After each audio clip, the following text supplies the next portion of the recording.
J'ai demandé à ChatGPT des conseils pour les jeunes en recherche d'emploi et qui n'ont aucune expérience ni aucune formation. Il m'a donné 7 conseils qui tiennent sur une feuille A4. Et j'aimerais bien en discuter avec vous et avec un conseiller de la mission locale, histoire de vérifier que la machine ne nous vole pas complètement notre travail. Je suis le conseiller du futur. ChatGPT. Ça a l'air super naze le futur en fait. Wesh alors. Dans cette vidéo qui sortira en 2 parties, nous allons explorer ces conseils, notamment avec Karim qui est conseiller sur notre site de Crémieux. Le premier conseil de l'intelligence artificielle, c'est de mettre en avant vos qualités personnelles. Ça, on l'a déjà traité dans les vidéos qui sont sorties très récemment, donc je vous invite à les consulter. Mais en résumé, vous pouvez vous concentrer sur les qualités que vous avez déjà dans votre vie perso, comme le sens de l'organisation, la capacité à gérer le stress, à organiser des événements, des trucs comme ça. C'est quoi les compétences transversales que tu vois le plus chez les jeunes que tu rencontres à la mission locale? C'est qu'ils ont l'esprit d'initiative souvent, ils ont plutôt une bonne élocution, une bonne communication orale. Ouais. L'esprit d'équipe souvent, au travers de nos ateliers, on peut l'apprécier. Et donc ça, c'est des valeurs qu'il faut mettre en avant sur le CV, la lettre de motivation notamment.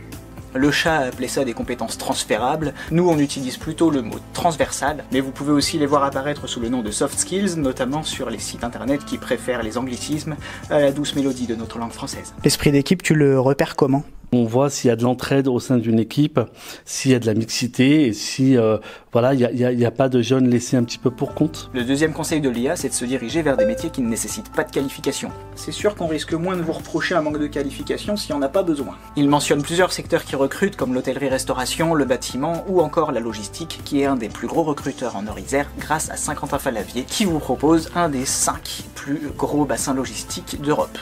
Voilà, j'aime bien me le raconter, je sais des trucs. Dans ces métiers qu'on appelle en tension, c'est-à-dire qu'en fait il y a plus d'offres d'emploi que de candidats, on vous propose souvent une formation relativement courte en début de contrat pour vous permettre d'obtenir la qualification ou le savoir-faire tout de suite en arrivant. Souvent il y a des dispositifs de formation qui passent par France Travail, et le rôle de la mission locale, ça va être de vous aider à y voir un petit peu plus clair et de faire le lien entre les différents opérateurs, y compris les centres de formation. Au fait, ChatGPT ne l'a pas mentionné, et c'est fort dommage, mais vous avez la possibilité de faire des stages pour vérifier que le métier que vous avez a priori choisi correspond bien à vos attentes. Ces stages, ça s'appelle des PMSMP, période de mise en situation en milieu professionnel à tes souhaits, et la mission locale et France Travail vous proposent l'un comme l'autre des conventions à faire signer aux employeurs pour faire un stage qui peut aller jusqu'à 1 mois. Si vous voulez en savoir plus sur la PMSMP, vous pouvez aller voir la vidéo que j'ai faite il y a des années de ça, mais ça n'a pas beaucoup changé. Ou alors vous tapez PMSMP dans votre moteur de recherche préféré.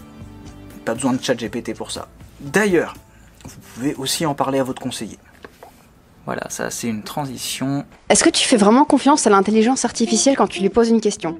Je fais pas confiance tellement à l'IA. Ça peut être utile des fois dans certaines choses, mais quand je vois tous les fake news que l'IA peut créer et sortir sur internet, ça fait un peu peur, donc non, je fais pas vraiment confiance à l'IA.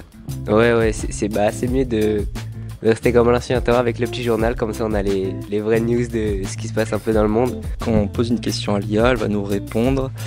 Aujourd'hui, ça va être un peu comme un perroquet. Elle va nous répondre de manière un peu spontanée en allant chercher des données à droite et à gauche sur Internet,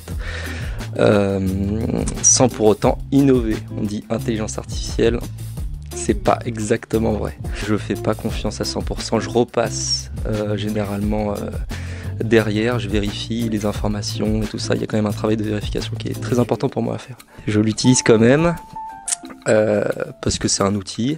Comme tous les outils, il faut savoir le maîtriser. On comprend encore mal ce que c'est qu'une IA déjà, on comprend encore pas très bien comment ça fonctionne. C'est quelque chose qui nous échappe encore un peu. Je pense pas qu'il faille lui faire confiance à 100%. Par contre, je pense que ça peut être un bon outil malgré tout et qu'il faut juste apprendre à bien l'utiliser et à l'utiliser aussi dans les bons contextes et pour faire les bonnes choses.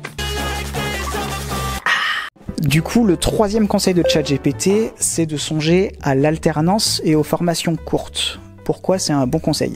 Alors, en ce qui concerne les formations courtes, en général, d'où leur nom, elles sont plutôt ciblées et précises. Un jeune peut continuer à travailler et avoir une expérience professionnelle.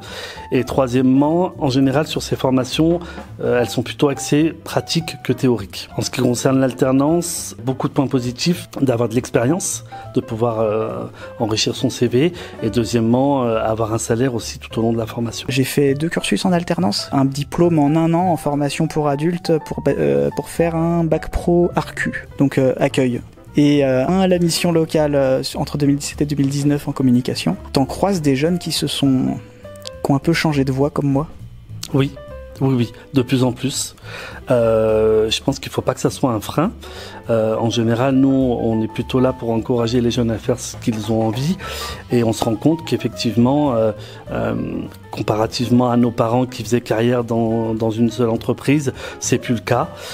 Et on a parlé de compétences transverses, donc c'est possible aussi. Allez, c'est tout pour aujourd'hui. Ça fait beaucoup de monde qui a participé à cette vidéo. Merci à tous et on se retrouve très bientôt pour la partie 2. Allez, salut et bonne démarche. Faut le bien. Voilà. Faut le bien. Maintenant, on inverse.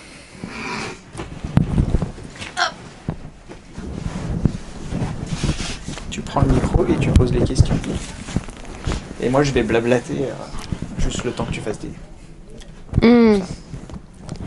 Est-ce que tu es sûr à 100% de pouvoir faire confiance à l'IA quand tu lui demandes conseil? Blablabla.